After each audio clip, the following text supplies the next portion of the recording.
Hi everyone, welcome to Lucy and Russ's property chat. We wanted to show you one of our projects that we're doing currently at the moment. So we're on site at the moment. We're going to give you a little tour of what we're doing and talk through some of the different things that we're putting in place and why we're doing them. So this property was a 6-bed HMO.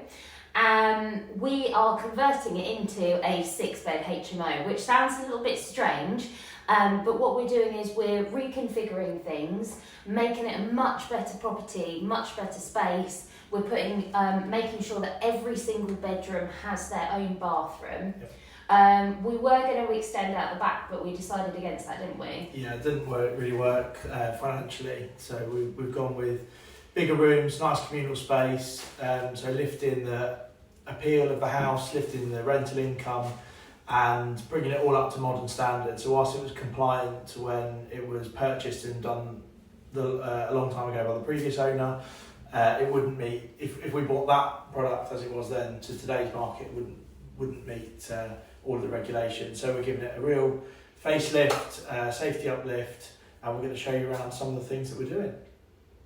So we're in bedroom number 1 at the moment, just as you come in the front door. Over here, if you take a little look as what was over in that wall, there was kind of a worktop and there was cupboards and there was actually a sink there, which we think was used for questionable things because there was no bathroom in the room and there was quite a strong smell of wee basically in here. So doesn't take much imagination to kind of think what was going on. So we have stripped all of that out, but we are actually going to put some cabinets back in there, aren't we? Yeah, so we find that tenants love the idea of en-suites, and that's appealing, and that's why we're doing a lot of either en-suites or off-suites here. But what we found managing hundreds of rooms as we do is that tenants actually fall out about kitchen space and people using their own stuff. So rather than, we're not putting a kitchen in here, but we're going to have a little worktop with a fridge freezer and some wall units up here so that everybody's got their own storage. They can then take their stuff to the kitchen. If they bring a little microwave, they could make a little, the odd ready meal and stuff. So it's not a kitchen because there's no running water, there's no fixed cooking, but there's just going to be plenty of storage. And we find that the rooms where we've started to do that, people don't know they want it, but they really love it. Yeah, and we put the mini fridges in and the fridge freezers. Why are we sticking away from saying that this is a kitchen, or in fact putting in a proper kitchen for the tenants to use?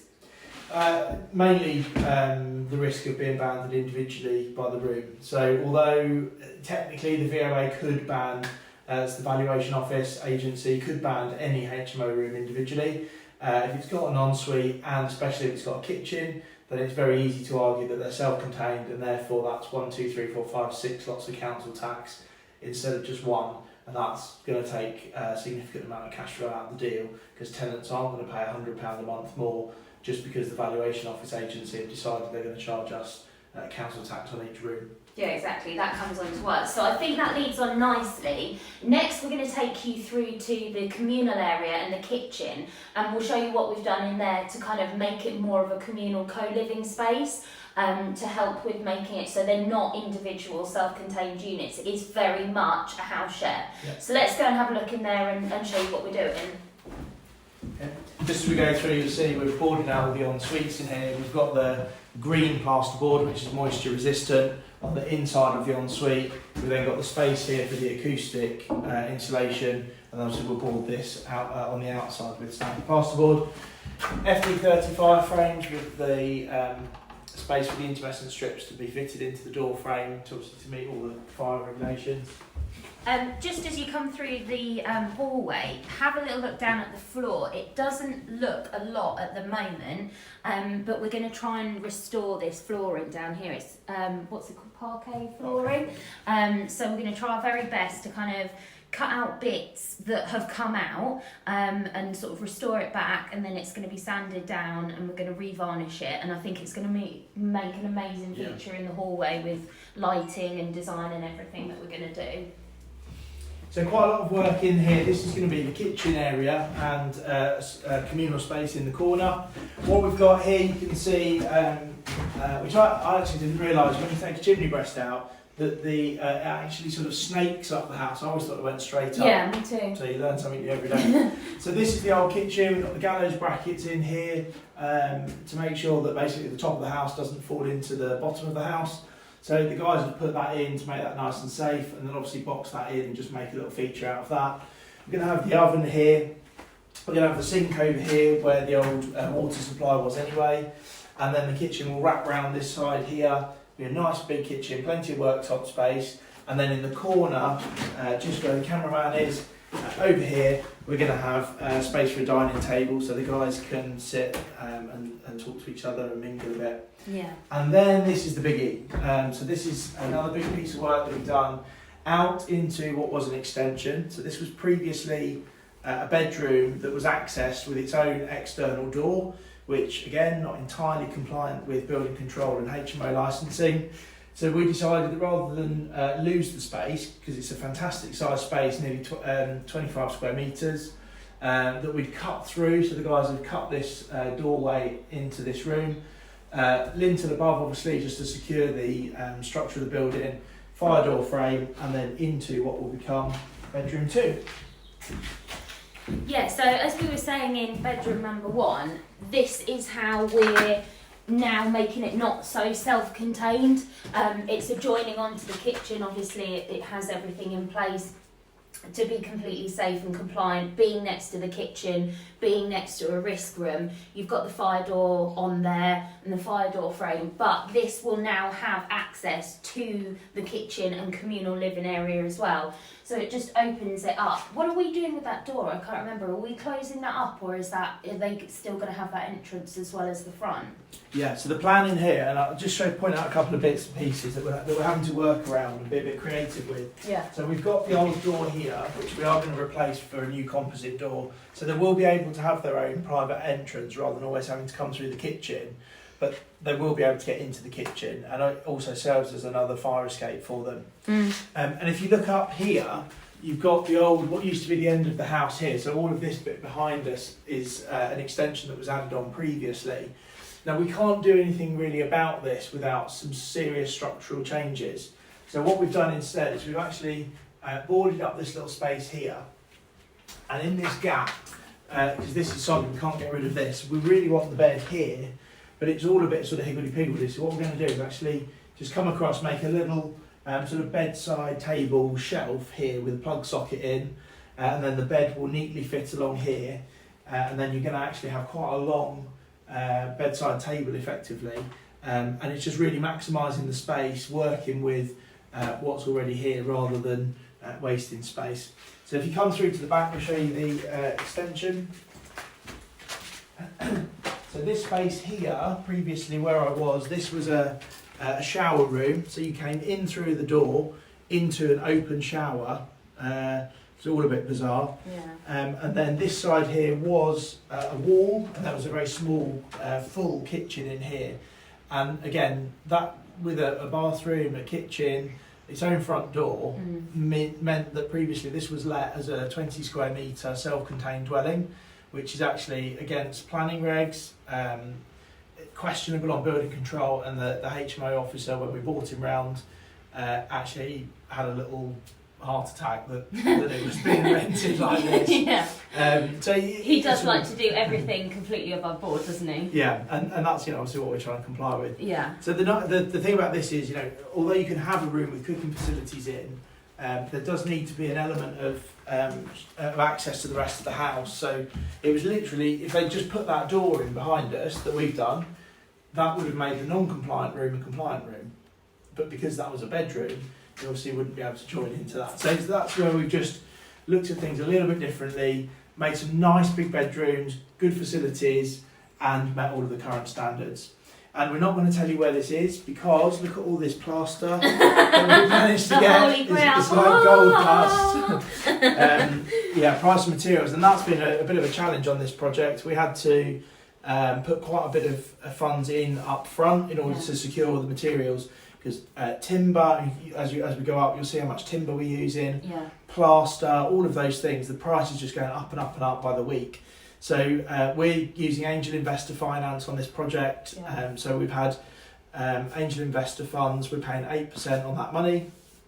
And that's Just all quickly before we move on, that if anybody hasn't heard the term angel investor, what do our angel investors do for us?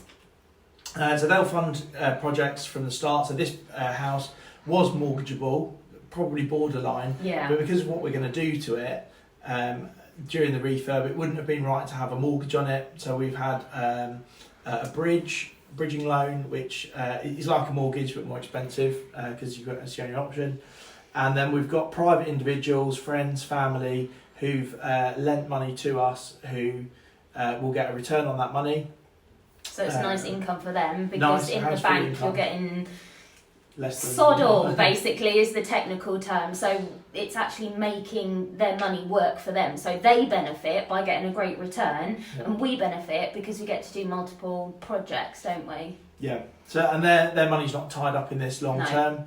Well, one of them is because they're a long-term angel. But he chose to do that, didn't he? His choice, as so, an income. So he invests, basically it's a bit like an ISA for him. So he leaves money in our projects long-term, which means that when we put a mortgage on the property, we can pay back all of the short-term angels, so that's sort of 6 to 12 months. They get their money back plus a nice wad of interest to go on holiday with or treat the grandkids. And then we've got longer-term people who want to be involved for 5 years, who get paid back out of the cash flow from the property. So we make some money going on and they make an ongoing income. So and people invest different amounts, don't they? Some of our investors have invested a smaller amount, around the kind of sort of 25k mark. And then some investors have invested, above 100,000 on projects, because, as we said, it's an income strategy. It can replace a wage. When you think of sort of 8% return on that, it can replace a wage and you can do what you want and can become an income. Or just that, those savings of 10, 20, 25, 30 that you've got sat in the bank doing nothing. Like you said, the interest earned off that can be new windows, new doors, it can be a new car, it can be a fancy holiday, little treats, weekend away, whatever, or it can be rolled up into investing more and growing that pile. So yeah, it works really well for all of us. Yeah. And just in terms of how much, we've got angel investors who've invested 5,000, 10,000, 25,000, and then 100,000 and above, again, depending how they want to get involved. So it is something that anybody can think about. It's not the preserve of people with huge amounts of sums of money. Obviously, we'll have a conversation, make sure it's an amount that isn't going to make you uncomfortable. Yeah. It is something that will be tied up for 12 months or so, but the interest you get off it, lovely job. And we update our investors all the way along, don't we? Some of them just like to put their money in and don't want to hear anything from us, but a lot of them, they do like update photos, update videos, what's happening, what are you doing with my money? So I think that's also good as well. Yeah. But yeah, I mean... A lot of some of the guys that invest with us, it's a way of doing property because they like the project, they like the transformation, they like the income, but it's not being tied up then in being a landlord, in what happens about the maintenance. If I want to sell in a couple of years, you haven't spent all the money that you've made on stamp duty and solicitors' fees. So we take all of that because that's our long-term business. Mm-hmm. But for somebody who wants to be involved in property maybe for 12 months or 5 years, it is a great way of investing without getting tied up and having to hold the asset, and what happens if a tenant doesn't pay and you need to go to court. That's what we do. These guys provide the money, and that's how they make their money out of property. Yeah. So now that we've waffled on for a little bit, we've actually got another 2 floors to show you upstairs. So should we go up there and have a little look? One of the reasons that we actually chose this property is because the rooms are a really, really great size. Now, sometimes I've seen with other investors, they try to overdevelop properties, and it's about cramming in as many rooms as possible to get those returns. Now, because we see it from the other side, from the process of finding the property, renovating it, but then we manage our own properties within our lettings agency. So we're constantly thinking about about the management side as well, and what's going to appeal to tenants but also have longevity in quite a busy market that's constantly changing. So having those rooms that are a really nice size and don't compromise the property are really important for us and our properties and what we do. I think if we'd have thought about it, we probably could have reconfigured to get more rooms in here. They wouldn't have been able to have en suites because they just wouldn't have been compliant, but I think we would have lost out massively. So the room that we're in at the moment is a bit of kind of the gift that keeps on giving, really. This was about 18 square feet when we started, but because we've used a bit of the space for the ensuite, it's a bit smaller, but it's still 15 square feet. So this part in here will be the bedroom with bed and bedside table, wardrobe and all of those kind of things. And then if you want to walk through into where Russ has gone, we've got the other part of the bedroom in here with the ensuite. So we've got, this is the second half of this bedroom, so you actually come in through this door, so that was the furthest point of this bedroom. What you'll see is in here is we've been able to create and use, rather than cramming in the boiler downstairs, so that the unvented cylinder tank, to make sure everybody's got hot water, we've actually brought that up onto the first floor, and that's what sits in here. So as we go out to here, you'll see there's we've sort of created, made the landing a little bit longer, and we've configured this. So what was here originally, on the right hand side as we look at it in here, was the other side of that wall was the bathroom. So just quickly, I'm probably going to go really dark here, but we've actually sort of borrowed a bit of room from this one and a bit of the old family bathroom, cut into this wall and put a steel across to support it up here. So that's really important. So that this room will have an ensuite from inside the room, and then if you come on through, watch you don't fall down the floorboards. You see, so we've got the boiler in here, as I just said, the cylinder, and then as you come through here and round, we've then got the back-to-back bathroom arrangement, which will obviously be insulated so that you can't hear what's going on from one toilet to the other. Which you probably don't want to hear. And then this room here has the same footprint as the one downstairs, but doesn't have the ensuite taken out of the room. The ensuite sits separately. And this at the moment, this is the working toilet for the guys on site. Obviously, this probably, well, I'm hoping it will move. It certainly isn't now on the plans. It's the kind of toilet for somebody that doesn't like privacy when they go to the loo. Yeah, so it'll be a bit difficult to sort of clamber over that toilet. Anyway, let's just show you around a little bit the size of this room. Yeah. And what we're doing here, in fact, if I come over to this side, you'll see in a lot of these rooms, the chimney breasts are still in, and we do usually make a feature of that. So we normally put the bed against the chimney breast, but often that will then be quite tricky because the beds are normally 4 foot, and then you kind of creep around the edge. So again, we're going to make a little ledge across here, the height of the bed frame, so that if we end up with the bed sitting about here, it doesn't matter. The bedside table can go there. And in this one, each room actually has its own consumer unit. It's not what we designed in, but it's how the previous landlord operated, and they had their own individual prepay meters. And what we've decided is actually, rather than taking these out, it's a bit of a way of sort of capping the energy usage. So we will provide a certain number of cards. So we'll make each card, let's say, worth £10. Each week we'll drop in a card so that each tenant has £40 worth of electric, which should be absolutely loads. But if they decide that they're going to have loads of stuff in their room and really kind of ramp up the electric use, then if they go above that spend cap, then they'd have to ask for the credit and they'd actually pay for that. So that's a way of managing our bills. Probably not something that we would have designed in from scratch, but as they were there, we might as well utilise them. Yeah. Yeah. And as the managing agents, if that doesn't work, what we can do is then bring in the programming card and turn them off basically, and then and operate as standard. So we've got that control. We can try it. If it doesn't work, we can revert back to plan B. So lovely big room in here. Again, we're going to have the worktops in here with the fridge freezers and the cupboards and everything. So again, they've still got their own cupboards, they've got their own space. it stops arguments. I mean, you'd be surprised, we get grown men arguing over Cocoa Pops and milk. So that just stops that. It's also great, the mini fridges and freezers, you know, if we've got any vegetarian or vegan tenants, or for religious beliefs, people just don't want their food mixing, or just being pinched. So yeah, it makes for a very happy household in there. Design wise, we're working with Furnish My Property on this one. They've been helping us with all of the interior. We're gonna make some really funky features in here, and use the space, because as we said, they're really nice big sized rooms, but also high ceilings. So we can experiment with colours and textures and wallpapers and all of those kind of things, without it being too overwhelming, which will look really, really nice. What kind of colour scheme are we going for this? So we're actually going quite masculine in here, but still very classy, very modern.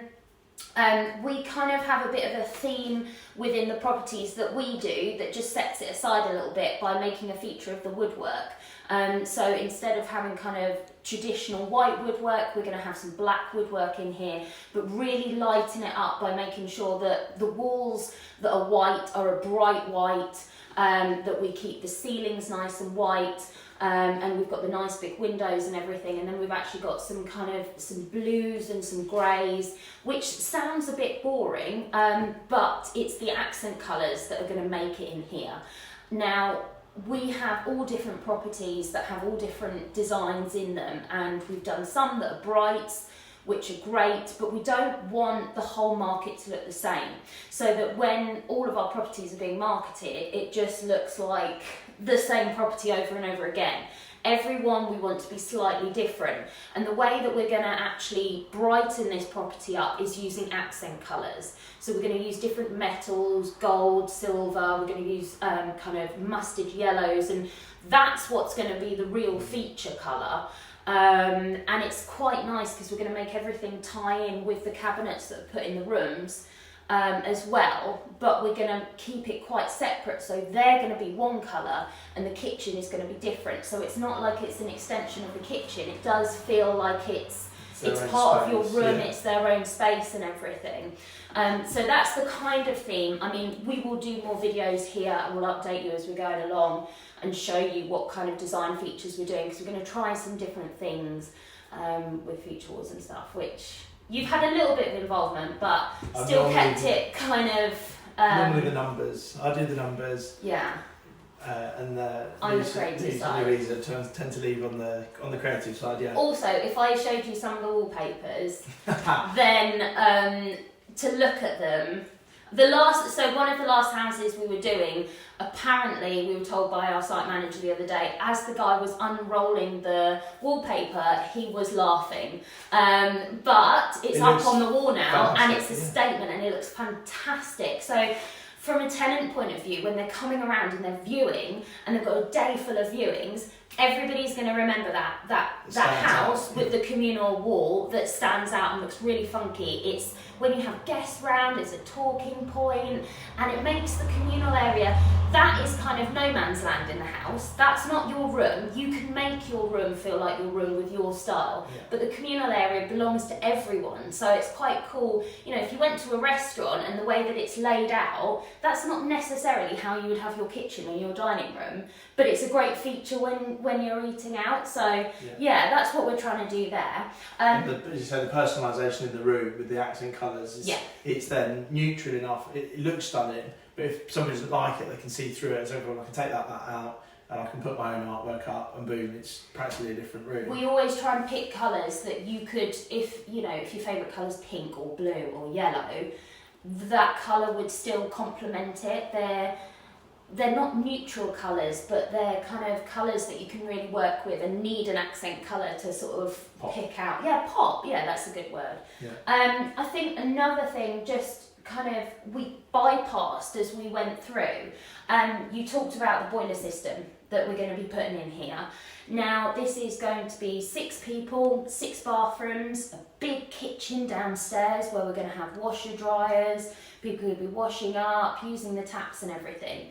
The system that we're going to put in here, the tank system, has the capacity to basically keep the whole house running at once. So we won't have pressure dropping, we won't have people moaning, don't, wash up whilst I'm in the shower because it goes cold. Yeah, all those practical things that we see other HMOs sometimes maybe make the mistake of, well, just try without, save a few £1,000s, but actually it just leads to frustration and tenants leaving. Especially when it's so easy for tenants to move now. Yeah, no tenant fees. There's no tenant fees. It's choice. a busy market nationally, not just where we are. People can move, you put your notice in and you're gone. So what is it that's going to make people stay? The thing that obviously with the heating and everything, a big thing for us is internet. So what are we doing now in our rooms to make sure that the internet's strong? So internet, huge source of frustration in lots of HMOs, especially tall buildings where Virgin or we tend to go Virgin, will want to install on the ground floor. If you're on the top floor, signal's not very good, you've got 4 people between you and the router, all trying to stream on their iPad, their phone, their gaming, all sorts. So we're actually running individual boosters into each room, so that when you're in your room, not only are you sharing the internet and your boosters here, but each room will actually have its own channel, so that if room 1 is absolutely thrashing the broadband bandwidth on gaming, room 6 still gets the same share, their equal share of the bandwidth. So again, a little bit more expensive, probably £600 to put that system in, but it means that we're not having huge turnover because the people at the top of the house can never get the internet. And it's those things, like we were saying about the bathrooms and the storage in the kitchen, things that we've learned over managing 300-400 rooms now for 4 or 5 years, and it's we're just building in better lifestyles for people, so that when they come home they can just relax. They're not worried about internet, they're not worried about has their food gone, not worried about somebody that's left some stinky food that nobody knows who it's them, and again, all those things that they're little things, but they're hugely frustrating if you're living in a HMO. So we're trying to just manage some of those things out so that people can be happy in their homes. Yeah. Also, you talk then about the outlay of putting these extra things in, but one thing we can do is we can demand higher rents for putting all these features in. So it kind of balances out, and the return that we get back is much better, and it's turnover in the houses that we either design or do ourselves. Turnover's lower, rents are marginally higher because there is still a ceiling on rooms, but it just means that you've got people paying slightly more, paying for longer. Generally, they're happy in their room, so they're not frustrated and holding back rent because things aren't working, and then you end up kind of in a bit of a battle sometimes. I think that's where the relationship between landlord and tenant sometimes breaks down, because somebody's frustrated that they feel they're not getting the service they were promised, so they maybe hold back £50 of rent, and the landlord says, well, I'm not fixing it until you pay your rent, and it just becomes a clash. We're very much customer service focused. If somebody's not happy with something and it's a reasonable request, then why wouldn't we fix it? And if we can then learn from that and put it into the design of the build to start with, even better. Exactly. So we've got one more floor to do. Let's get up there and we'll show you how we fitted in the other 2 bedrooms and the en-suites up there. Let's go upstairs. Okay, so we're now on the 2nd floor of the property, and what we've done here, this was one sort of self-contained studio flat, which again, a little bit too small for exactly how it was fitted, and there was a shower in this corner with some slightly questionable plumbing. And there was a toilet which I don't think had really sort of been that well looked after. No. What we've got here is we've actually built, rather than trying to fit in with what was there, we've actually just gone to one step further, take out the 2 walls. One was a stud wall, one was a brick wall. Made the structure safe, as we talked to you about downstairs, and then we've actually used this created 2 bathrooms out of what was a little bit more than what was one old toilet, and eaten into a little bit of each room. So it does make these rooms a bit smaller, but what we find is that means that we get more choice. Yeah. Because normally small rooms equals no ensuite, okay, equals quite low budget, but small houses. Small houses, sort of the tiny little terraced houses. So this will be not quite as cheap as our sort of normal small single bedroom. It'll be a little bit more because it's got the ensuite, because it's got the nice kitchen, because it's got the internet in each room and what have you. But what it does is it allows those that don't want to. So normally an ensuite, a standard single room will be one price, a double room will be one price, a double ensuite room will be another price. But there'll be people who want kind of the middle price but want the ensuite, and that's what this will give them, because the room's slightly smaller. Great for commuters who are literally, here with quite a lot of people who come up on a Monday, come to work, stay Monday, Tuesday, Wednesday, Thursday night, Friday go to work and then drive back home. Yeah. This kind of room is absolutely perfect because they're working late, they don't really need much space, there's somewhere to crash their head that isn't a hotel, get into the kitchen, cook up some food, come to bed, TV on the wall, and perfect for people like that. Yeah, so, it's better than just being in a hotel. Like you said, they've got their own space, they've got their own bathroom in here, but also, another thing that is absolutely great about having a variety of different rooms is from a marketing point of view. So if you have 6 rooms or the same size at the same price on the market, there's too much choice for people because they go, oh, well, they're all the same price and they're all the same. So, can I see them all? And then I need to think about it again. I need to do that. Whereas we are covering all of our tenant demographic and all of their budgets. So there is something for everyone. So, right, I need the 425 room with the ensuite. Okay, right, well, that room's perfect for you. I want something bigger because this is, not just going to be a week thing. This is going to be kind of long term for the next 2 years whilst I'm saving up for my own home. I want a nice big space. I want an ensuite. I want to have the facilities in my room. Okay, fantastic. That'll be the 575 room downstairs. So there's variety. There's enough for everybody within what we're doing. Yeah, so to give you an example, in the renting agency that we own, we cater for a number of different things. We've got different brands and different rooms, but fundamentally the team manages all the rooms. We could do rooms from £320 all the way up to £650. So something for everybody. They're all, granted some of them are more interior designed than others, but they're all clean, warm, dry, compliant. Yeah, which is the most important thing. Yeah, and for us it's important that there's something for everybody in there. So we're able to offer, as I said, rooms from £320 up to £650, and as Lucy said, the ability to then say, okay, well, you want this, but maybe your budget doesn't stretch to that. Well, okay, what do you want to take out? Is it an ensuite important or not as important? Yeah. Do you want the communal area, or would you rather have a bigger room? We've got some houses where there's bigger bedrooms and no communal, and there are some people that quite like that. The independence of that. They just want their own little space, a bit of security. So it's great to have a real mix of rooms to manage and in our own portfolio. Yeah. This little room's quite cool. We'll just sort of do a little spin round. Some few things to make it features out of. Features out of the beams and stuff like that, and the woodwork and everything. So we've got these. So the bed will be in this corner here. We'll then be able to tuck the wardrobe and the chest of drawers and the TV in here opposite the bed. We've then got a nice big space here that we can put a wardrobe against, feature wall, a piece of artwork. And then in this corner, again, there'll be the unit, there'll be the worktop, the fridge freezer drawers, and then into the ensuite as well. So a really funky little room, lots of space for little knickknacks. And I think this is going to be, again, a real mix. So this house, we've got rooms that are nearly just over 20 square metres, all the way through to 10 square metres, but all of them have their own bathroom. So and for us, the bathroom thing was important from 2 points of view.